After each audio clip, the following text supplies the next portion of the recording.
कोई सन्यासी आ गए। उन सन्यासी ने देखा कि एक शिखा सूत्र वाले ब्राह्मण जरा 50 वर्ष की उम्र के तालाब के किनारे बैठे बैठे आंसू बहा रहे हैं।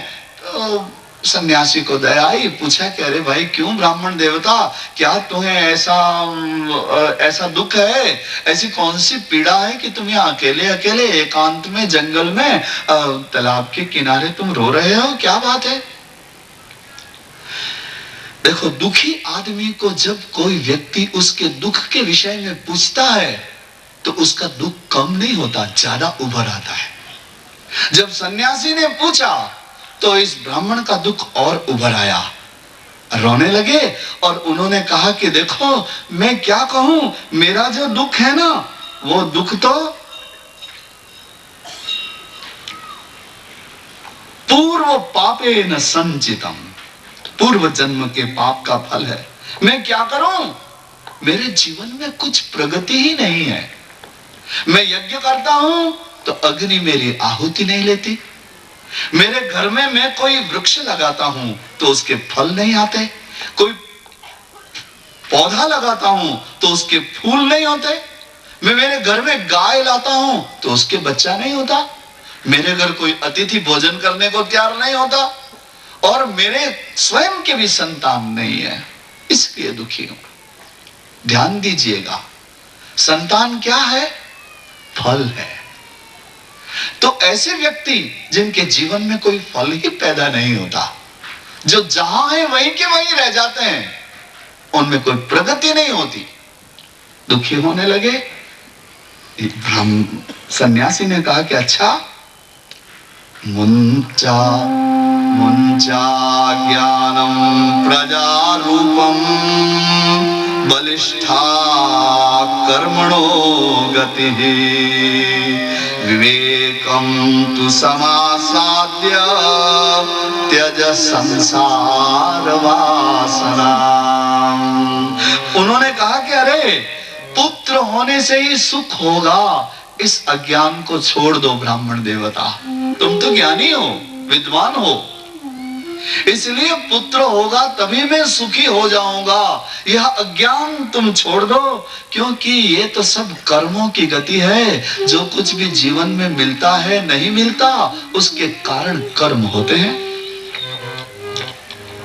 जब समय विपरीत होता है तो ज्ञानी विवेक धारण करता है और विवेक के द्वारा उस अभाव को जीत लेता है। और देखो, पुत्र होने से किसको सुख हुआ?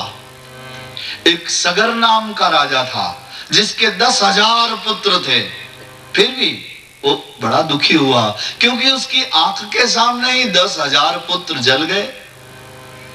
10,000 पुत्रों में से एक भी पुत्र जीवित नहीं रहा। तो पुत्र हो तो भी दुख है, ना हो तो भी दुख है। ऐसा मत समझो कि नहीं है इसीलिए तुम दुखी हो, होगा तो भी तुम दुखी हो जाओगे। ये कोई जरूरी थोड़ी है कि पुत्र हमेशा तुम्हें सुख ही दे, इसलिए ये बात हृदय में से निकाल दो।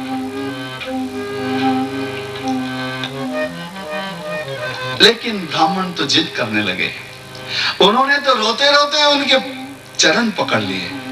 जब तुम किसी आशा में, इच्छा में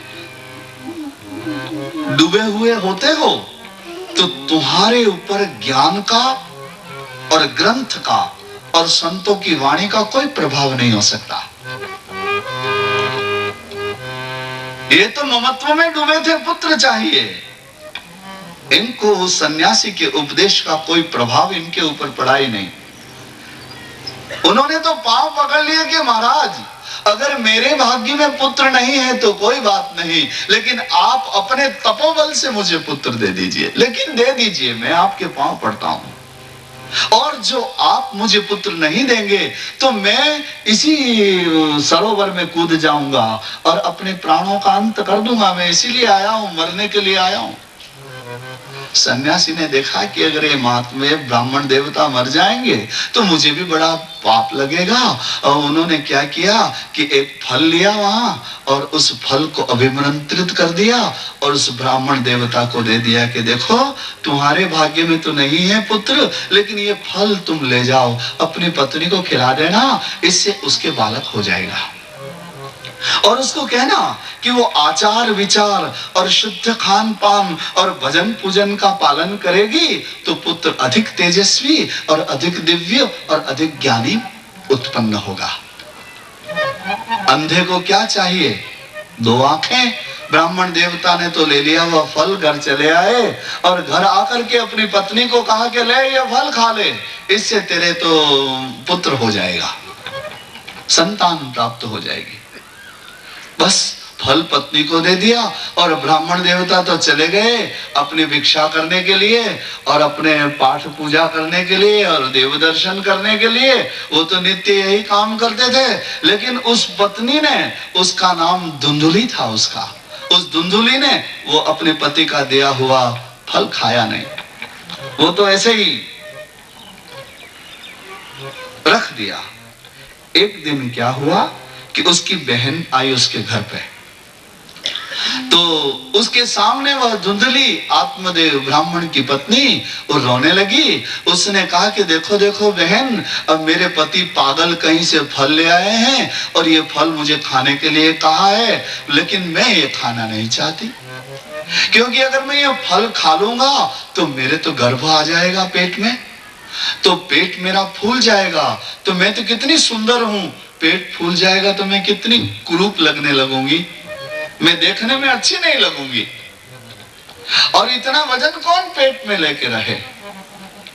और एक दूसरी बात और भी है कि हो सकता है कभी गांव में आग लग जाए, आग लग जाए तो सब तो दौड़ के भाग जाएंगे और मैं 2 पेट भरा हुआ कैसे दौड़ पाऊंगी, मैं दौड़ भी नहीं पाऊंगी।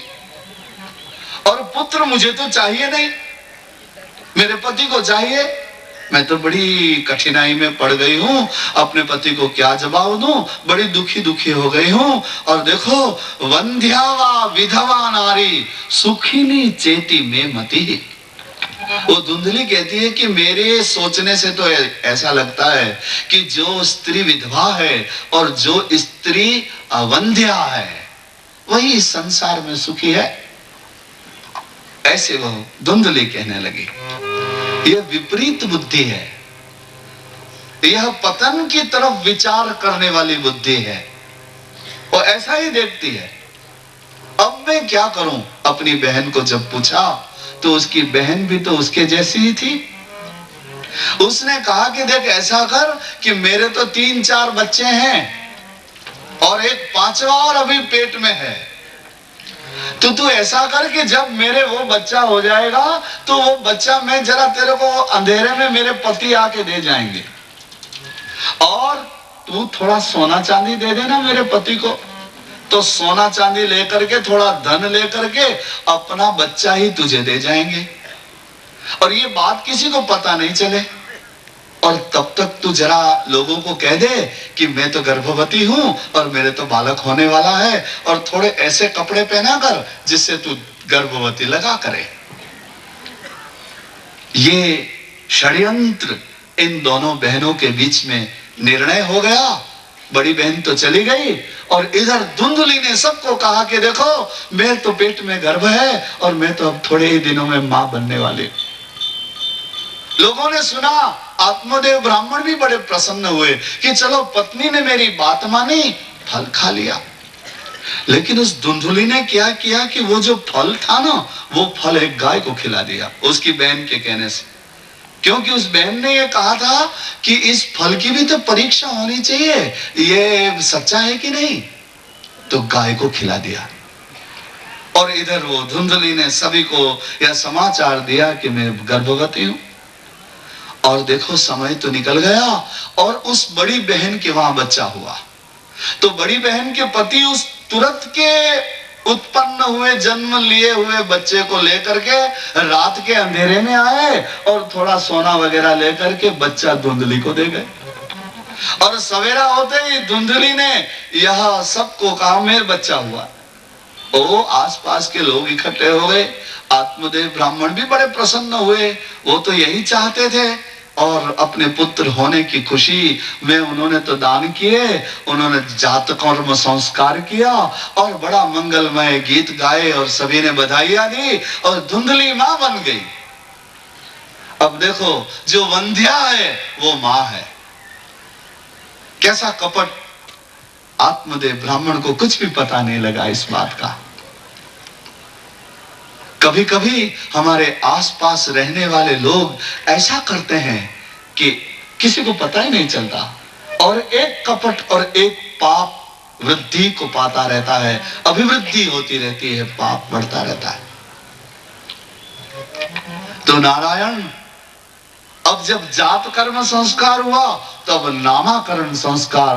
तो धुंधली ने कहा कि देखो, अपने पति को कहा कि तुम विद्वान हो, लेकिन ये लड़का मेरा है, पुत्र मेरा है, इसलिए इसका नाम मैं रखूंगी। पुत्रस्य धुंधकारीति नाम मात्रा प्रतिष्ठितम। और मां ने अपने पुत्र का नाम रखा धुंधकारी। देखिए, जो मां है ही नहीं, जिसने गर्भ धारण किया ही नहीं है, जिसने बालक को जन्म दिया ही नहीं है, वो मां बनी है, और दुनिया समझ रही है कि ये मां बनी है। उसने अपने पुत्र का नाम धुंधकारी रखा, पति की बात नहीं मानी, धुंधकारी नाम रखा। अंधेरे का नाम है धुंधकारी। इस तरह जो अंधेरा फैलाने वाला है वो धुंधकारी है, ऐसा नाम रखा। नारायण, द्विमासे निर्गते चाथ साधेनु सुषवेर्भकम् सर्वांग सुंदरम दिव्यम निर्मलम कनक प्रभम।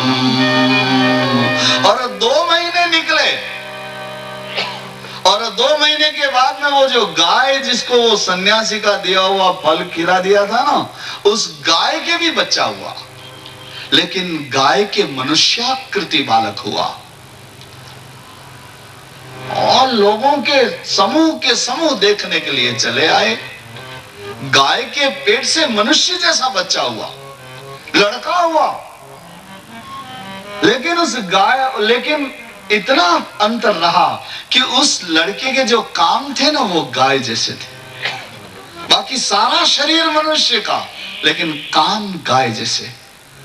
और स्वयं आत्मदेव ब्राह्मण भी चकित हो गए, ये संभव ही कैसे है? गाय के गर्भ से मनुष्याकृति बालक का होना असंभव, संभव ही नहीं है, ये कैसे हुआ? आश्चर्यचकित हो गए लोग, दूर दूर से भीड़ हो गई देखने को आए। आत्मदेव ब्राह्मण भी इस रहस्य को नहीं जान सके। और वो जो बालक था ना, देखिए कैसा है, सर्वांग सुंदरम दिव्यम निर्मलम कनक प्रभम। उसका एक एक अंग सुंदर था, तेजस्वी था, निर्मल आकृति थी, और सोने जैसा चमकता था उसका शरीर। सर्वांग सुंदरम दिव्यम निर्मलम कनक प्रभम, ऐसा बालक सोने जैसा चमक रहा था। उसके शरीर में से पवित्रता निकल रही थी। हाँ जी, प्रत्येक मनुष्य के शरीर में से कुछ निकलता रहता है, आपको शायद पता नहीं होगा। प्रत्येक व्यक्ति के शरीर में से कुछ बहता है, कुछ परमाणु निकलते रहते हैं। वो जैसा उसका मन होता है वैसी उसकी आभा होती है, वैसा ही उसका चलना होता है, वैसी उसकी आंखें होती है, वैसी उसके शरीर के हिलने डुलने की मुद्राएं होती है, वैसी उसकी भाषा होती है, जो भीतर जैसा होता है। तो ये तो उस महात्मा के दिए हुए फल का प्रसाद था, महात्मा का तप था, इसलिए चमकता हुआ दिव्य और निर्मल सर्वांग सुंदर बालक। आत्मदेव ब्राह्मण बड़े प्रसन्न हो गए। उन्होंने तो तुरंत ही जात कर्म संस्कार किया और उस बालक का नाम रखा गोकर्ण। जिसके कान गाय जैसे हैं वो गोकर्ण। अब 2 हो गए, एक तो धुंधकारी जो है ही नहीं, जो किसी दूसरे का है, यहां धुंधली का पुत्र होकर के, और एक यह ऋषि का, उस महात्मा का, सन्यासी का प्रसाद जो गाय के गर्भ से जन्म लिया, दोनों बड़े होने लगे। गोकर्णः पंडितो ज्ञानी धुंधकारी महाखलः। गोकर्णः पंडितो ज्ञानी धुंधकारी महाखलः। यत् स्नान शौच क्रियाहीनो दुर्भक्षी क्रोध संयुतः। थोड़े समय में वे दोनों बड़े हो गए, जवान हो गए, दोनों बच्चे। तो जो गोकर्ण थे वो तो पंडित और ज्ञानी, और वो धुंधकारी महाखलः, बड़े दुष्ट। वो धुंधकारी स्नान शौच क्रियाहीन, न पवित्रता भीतर और न पवित्रता अंदर, और कोई सत्क्रिया जीवन में नहीं, सभी दुर्गुण। एक बात आप याद रखिएगा, जब आप अपने लिए गुणों को इकट्ठा नहीं करते तो दुर्गुण अपने आप आ जाते हैं, दुर्गुणों को नहीं लाना पड़ता। ध्यान दीजिए, कभी कहीं जाके कोई ये सीखा कि झूठ कैसे बोलना चाहिए? सीखा? क्रोध कैसा करना चाहिए? कहीं कोई जाके पढ़ता है क्या? पाप कैसे करना चाहिए, लोभ कैसे करना चाहिए, क्रोध कैसे करना चाहिए, ईर्ष्या कैसे करनी चाहिए, अभिमान कैसे करना चाहिए, अहंकार कैसे करना चाहिए, ये कोई कहीं जाके सीखता है? नहीं, लेकिन सच बोलना सीखना पड़ता है। जब तुम सद्गुणों के लिए चेष्टा नहीं करते तो दुर्गुण अपने आप तुम्हारे भीतर चले आते, खाली जगह मिल जाती है ना। इसलिए आप मनुष्य हो, भगवान ने उपकार किया है आपके ऊपर, आप इस स्वरूप में यहां पर आए हो। तुम केवल माँ बाप भाई बहनों के और पति पुत्र के लिए और पत्नी के लिए नहीं हो, तुम उस हरि के लिए हो। तुम सद्गुणों को इकट्ठा करने के लिए, पुण्य इकट्ठा करने के लिए मनुष्य होकर के आए हो। इस बात को समझ लो। तो वो जो धुंधकारी था, स्नान शौच क्रियाहीन, और न तो स्नान करना जानता था और न जरा पवित्रता जानता था और न कोई सत्क्रिया ही जानता था, और वो तो दुर्भक्षी क्रोध संयुत, नहीं खाने पीने का खाता पीता था और हमेशा गुस्से में ही रहता था। अपने हाथों में हिंसकः शस्त्रधारी च दीनां धानां प्रपीडकः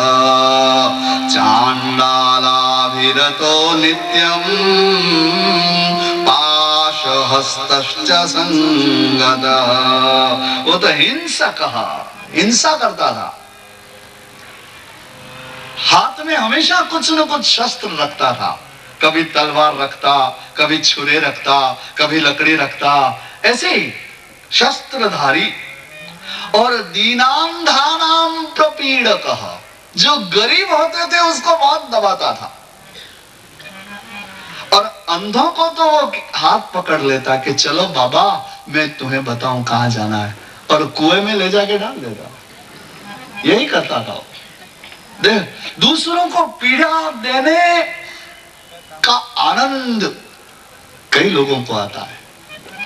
आप याद रखिए, दीनां धानां प्रपीडकः, जो गरीब हैं, जो निर्धन हैं, जिनके पास खाने पीने पहनने को, सोचने को, पढ़ने लिखने को नहीं है, ऐसे व्यक्तियों के ऊपर हमेशा दया किया करिए।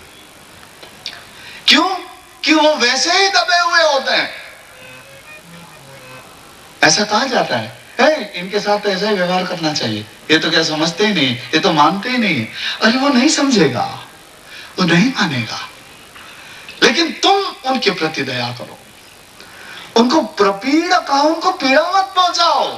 याद रखो, गरीबों को कभी पीड़ा मत पहुंचाओ, जो निर्धन हैं उनको कभी दुख मत पहुंचाओ।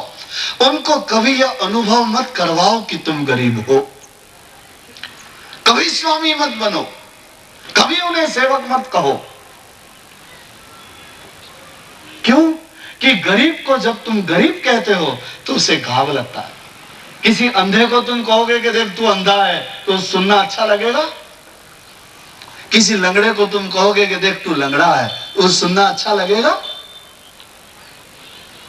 इसलिए कि कभी निर्धन को कभी मत कहो, कभी उसे, क्यों? कि उसे पीड़ा पहुंचती, उससे। ये काम करता था वो, दीनांधानाम प्रपीड़कः, अंधों को और गरीबों को बहुत पीड़ा देता था।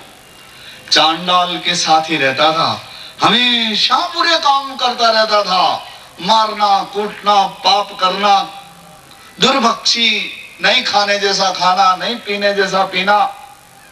नौजवान था, तेन वैश्या कुसंगेन पितृं वित्तं तु नाशितम् एकदा पितरौ ताड्य पात्राणि स्वयमाहरत। उसने क्या किया कि उसका तो यौवन था ना, तो यौवन तो वैसे भी अंधा होता है। यौवनम धन संपत्ति प्रभुत्वम अविवेकिता एकमप्य अनर्थाय किम यत्र चतुष्टयम्। यौवन, धन संपत्ति, सत्ता और अविवेक, इन चारों में से कोई एक भी अगर होता है तो व्यक्ति का पतन हो जाता है। लेकिन अब ये चारों ही चार चीज कहीं इकट्ठी हो जाए तो फिर गिरने में क्या आश्चर्य। यौवनम, धन संपत्ति, प्रभुत्वम, अविवेकिता। जवानी, यौवन, पैसा, धन संपत्ति, सत्ता, प्रभुता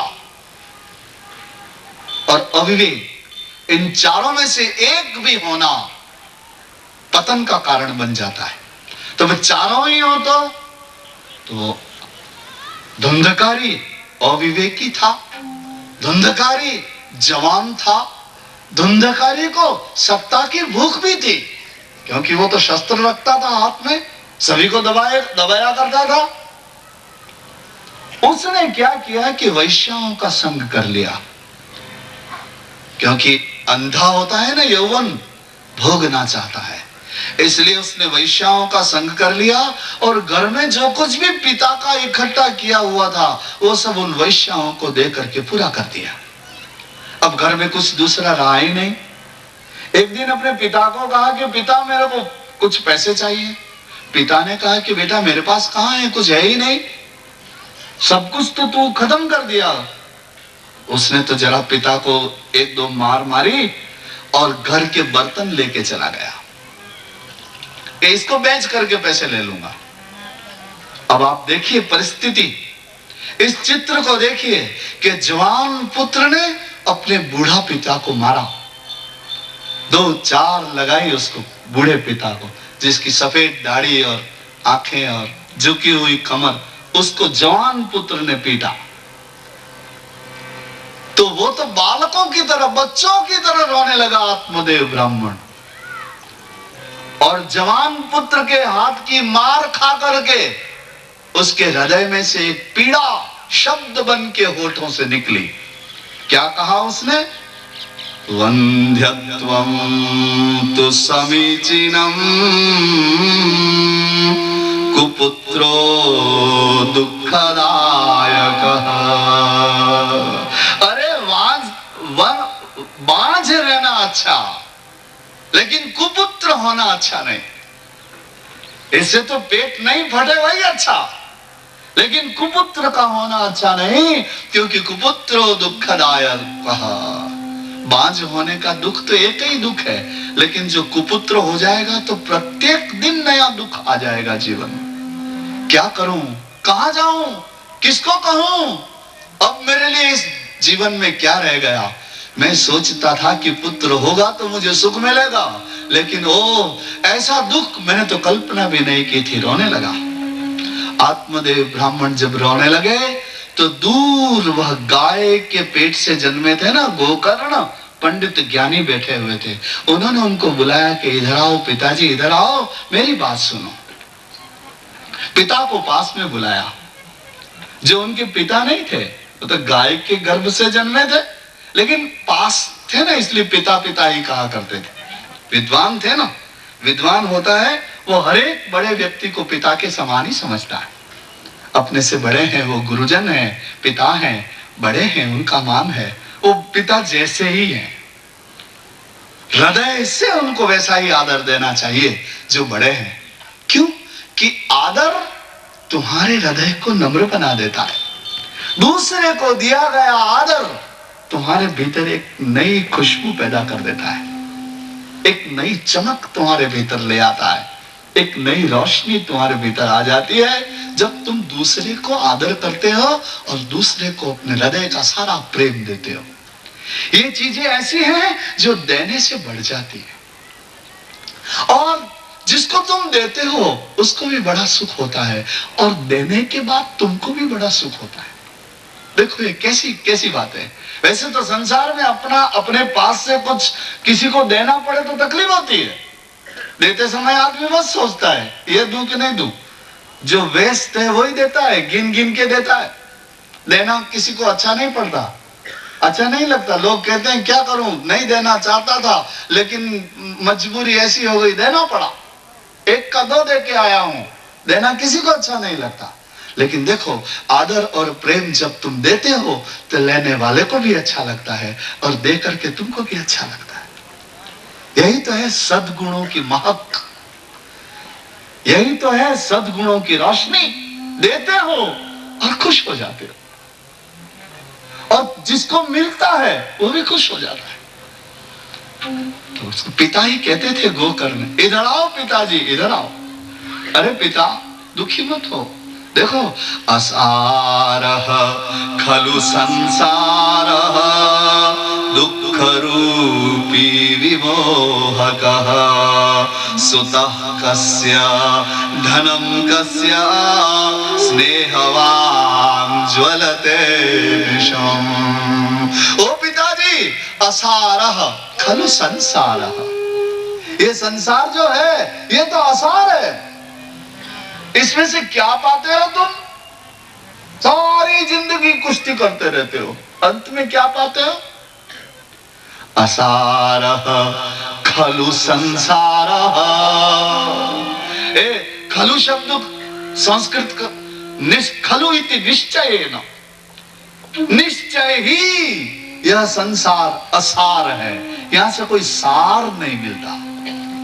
और दुख रूपी ये संसार दुख रूप है। ये क्यों? कि जीवन में तुम जितना सुख नहीं पाते उतना दुख पाते हो। यहां पर तुम्हारी भूख तो सुख की है, लेकिन मिलता तुमको दुख है। तुमको पिता भी दुख देता है, माँ भी दुख देती है, पति भी दुख देता है, पत्नी भी दुख देती है, पुत्र भी दुख देता है, अड़ोसी पड़ोसी भी दुख देते हैं, सगे संबंधी भी। ये सब तुमको सुख कम और दुख ज्यादा देते। हमारे गुजरात में नरसिंह मेहता एक संत हुए, सभी जानते। सुख तो छे स्वल्प अने दुख डूंगर समा, जन्म्यों से जंतु आ जन्म रोगी। ये जीव बेचारा जिस दिन से जन्मा, शरीर लिया, उसी दिन से दुखी है। क्योंकि इस जीव के लिए सुख तो छे स्वल्प, थोड़े से सुख मिलते हैं इसको, और दुख डूंगर समा, पर्वत जैसे दुख, पर्वतों जैसे दुख मिलते हैं इसको जीवन में। आप ध्यान से अपने जीवन के गणित को देख लीजिए, आप यहां सुख ज्यादा पाए या दुख ज्यादा मिला आपको यहां। और सुख दुखों के लिए पद, धन, वैभव ये कोई कारण नहीं होते। क्योंकि गरीब भी दुखी होता है तो धनवान कहां सुखी होता है, वो भी तो दुखी होता है। दुख की डिजाइन अलग अलग है, जरा चित्र अलग अलग है, घाव एक जैसे जी। छुरे से घाव हो जाए या त्रिशूल से घाव हो जाए, निकलेगा तो खून ना। तो उसी तरह इस संसार में व्यक्ति दुख बहुत पाता है, सुख कम मिलता है उसे। अच्छा, वो कौन बोल रहा है? ये वो गोकर्ण बोल रहा है, वो जो ऋषि ने फल दिया था और ये दोनों बहनों ने मिलकर के फल की परीक्षा करने के लिए गाय को खिला दिया था। उस गाय के गर्भ से जन्मा ये उस तपोनिष्ठ सन्यासी के तप का फल बोल रहा है। क्या बोलता है? असारः खलु संसारः दुःख रूपी विमोहकः। ओ पिताजी, यह संसार कोई सार वाला नहीं है। ये संसार बड़ा दुखदाई है और ये संसार विमोहक है। विमोहक, विमोहक जानते हैं आप? विमोहक उसे कहते हैं कि बार बार तुम्हें धक्का दिया जाए लेकिन बार बार तुम वही करो। बार बार तुमको कहे डॉक्टर के देखो तुम्हें शुगर है, यहां अब शक्कर मत खाना, लेकिन बार बार तुमको शक्कर खाने का मन हो जाए, वो विमोहकता है। कौन खिलाता है तुम्हें बार बार? डॉक्टर तो मना करता है, फिर तुम क्यों? सारे धर्म ग्रंथ मना करते हैं तुम्हें, लेकिन फिर भी तुम वही करते हो। क्या? माया में मत पड़ो, मोह में मत पड़ो, क्रोध में मत पड़ो, काम लोभ में मत पड़ो, स्वार्थ अभिमान मत करो, यही तो कहते हैं धर्म ग्रंथ। लेकिन तुम तो बारंबार वही करते हो। ये विमोहन है। विमोहन जैसे कोई अपने को वशीभूत कर लेता है ना, फिर वो जैसे चाहता है वैसे ही हम करने लग जाते हैं। ऐसे ये संसार भी एक वशीकरण का वातावरण है। इस संसार में हम जानते हैं कि हम किसी के साथ नहीं आए और किसी के साथ हम नहीं जाएंगे। अकेले आए हैं, अकेले जाएंगे। फिर भी मेरा पुत्र, मेरी माँ, मेरा पिता, मेरा भाई, मेरा घर, मेरे कपड़े, मेरा सोना, मेरा पैसा, उसी में मन रहता है।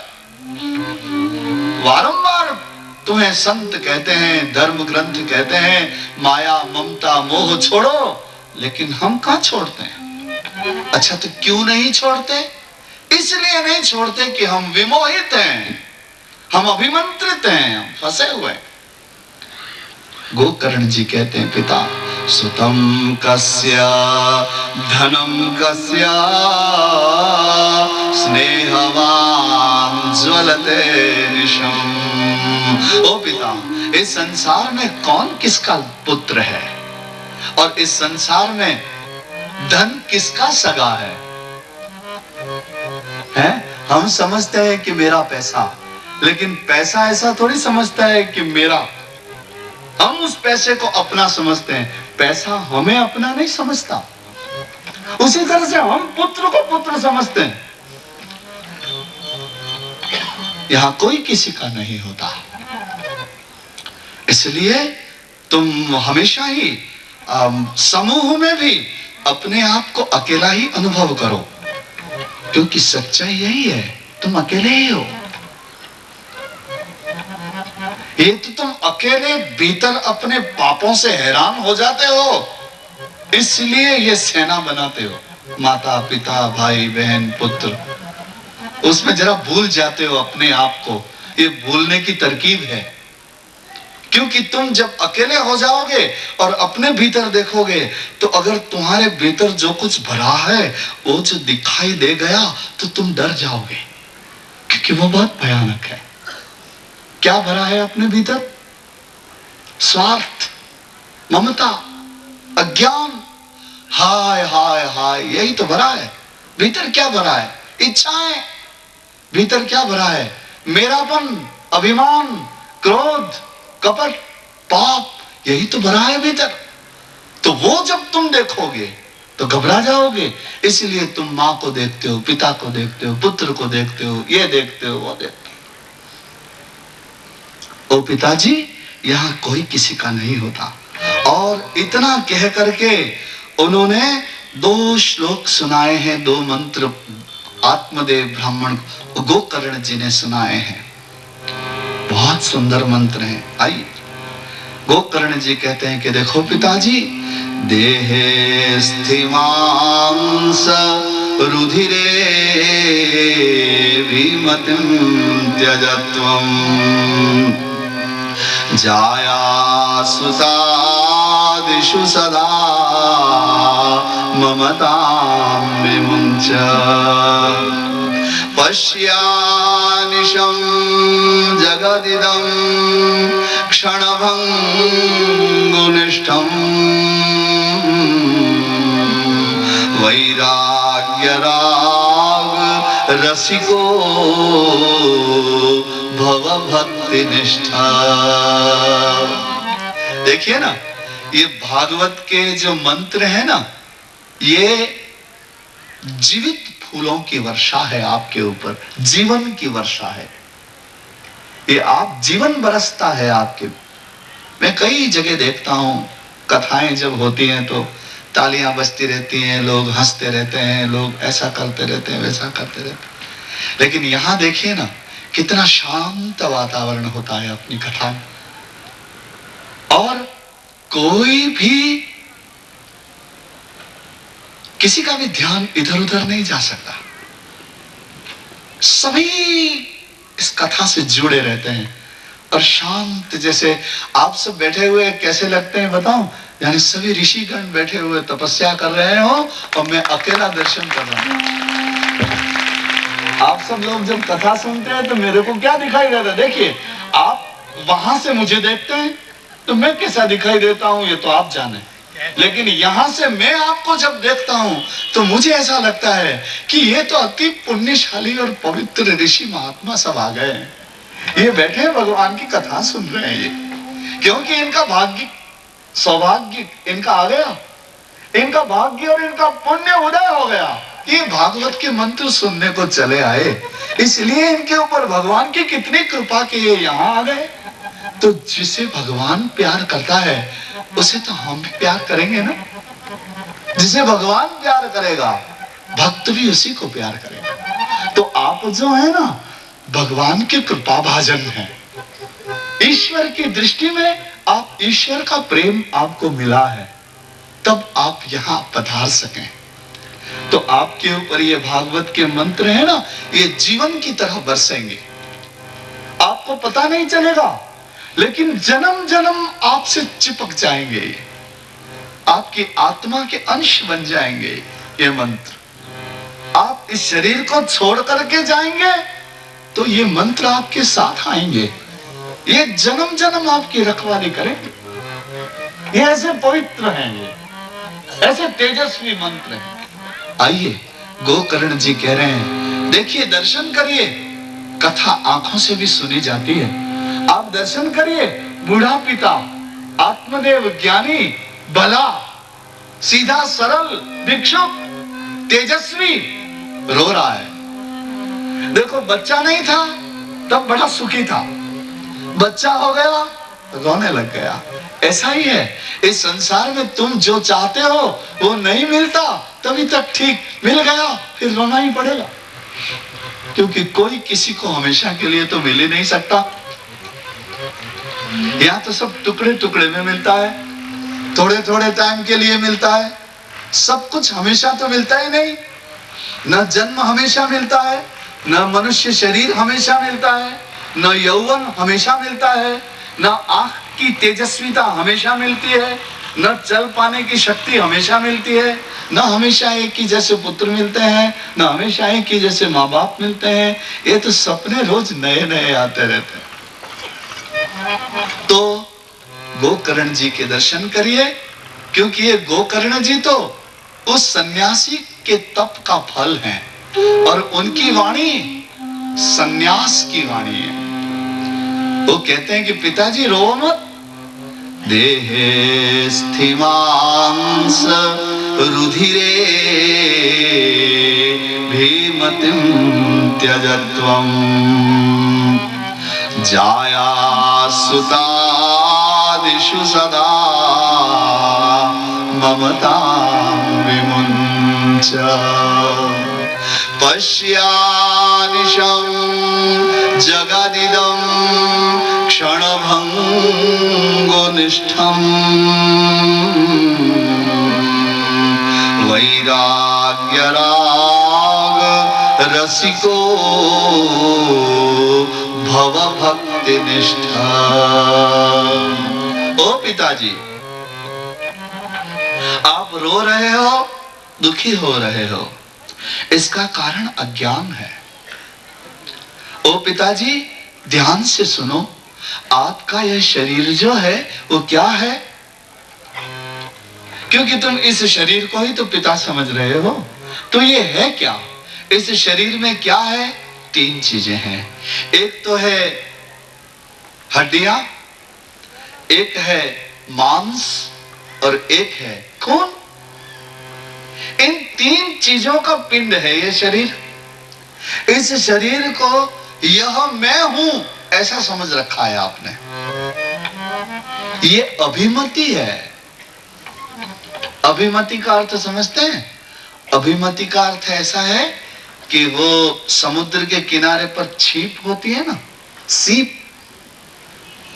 और जिसमें से मोती निकलता है, तो सीप जो होती है समुद्र के किनारे, वो कहीं चांदनी रात में आप जाओ तो वो चमकेगी।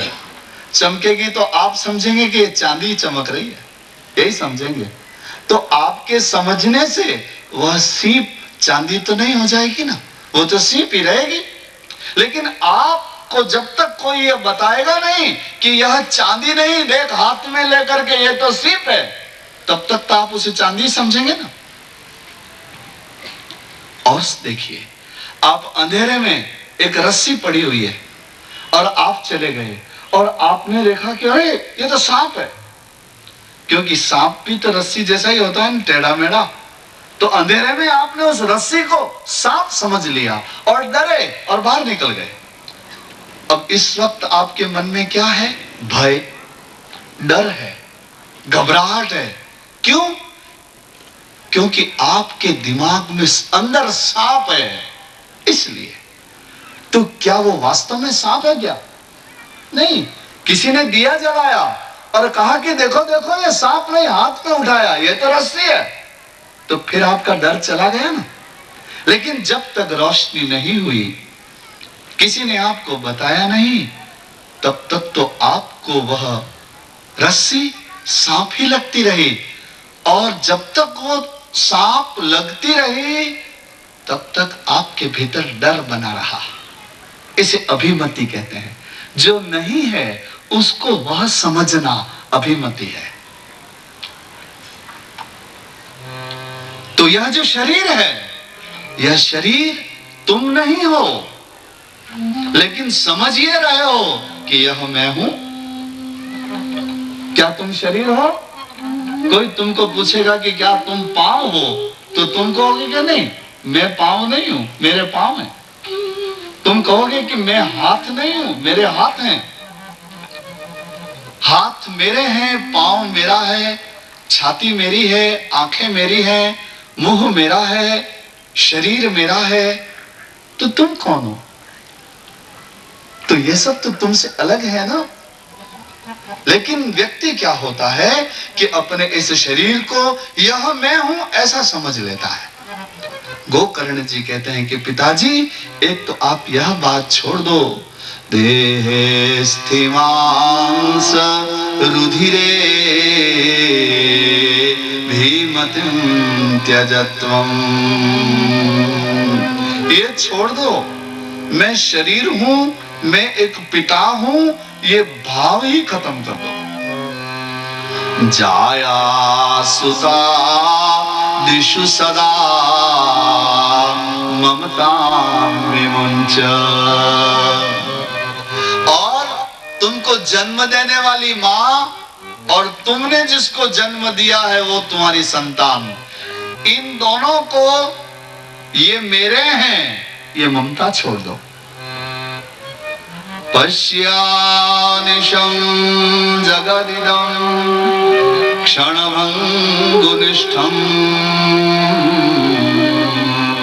इस सारे संसार को ऐसा समझो कि ये है और ये नहीं है, क्योंकि ये क्षण भर में हो भी सकता है और क्षण भर में नहीं भी हो सकता। ये इस संसार को विद्वानों ने दृष्ट नष्ट कहा है। जैसे नदी बह रही है और आपने उंगली उठाई और कहा कि देखो ये रहा पानी, जहां आपने उंगली की है वो पानी तो उधर दूर चला गया, अभी नया आ गया। दृष्ट नष्ट है संसार। तुम कहते हो कि ये पानी, जहां तुमने उंगली ऐसे की तब तक तो जिस पानी को तुम बताना चाहते हो आगे चला गया। ऐसा संसार है। जब तक जग जाते हो तब तक जग रहे हो, और किसी भी समय ये सब कुछ समाप्त हो सकता है। इसलिए अपने आप को और इस संसार को क्षणभंगुर समझो, है और नहीं है। हो भी सकता है, नहीं भी हो सकता। वैराग्य राग रसिको भव भक्ति निष्ठः। ओ पिताजी, त्यागी बनो, मन से छोड़ो ये मेरा नहीं है, ये मेरा नहीं है, ये मेरा नहीं है, ये मेरा नहीं है, ऐसा रटो। और भक्ति निष्ठा, भगवान के प्रेम से भर जाओ। यही तो ही तुम्हारे आंसू सूखेंगे और तो ही तुम्हारे भीतर वो अनंत और अखंड परमानंद भीतर आ सकेगा। वैराग्य राग रसिको भव, वैराग्य में प्रेम करने वाले बन जाओ और भक्ति और निष्ठ बन जाओ। एवं सुतोक्ति वशतो विग्रहं विहाय।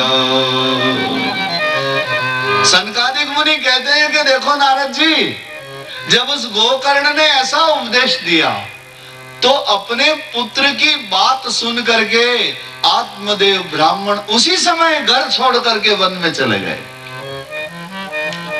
देखिए, महापुरुषों का जीवन में कुछ क्षणों के लिए मिलना भी जन्म जन्म के बंधन से मुक्ति का कारण बन जाता है।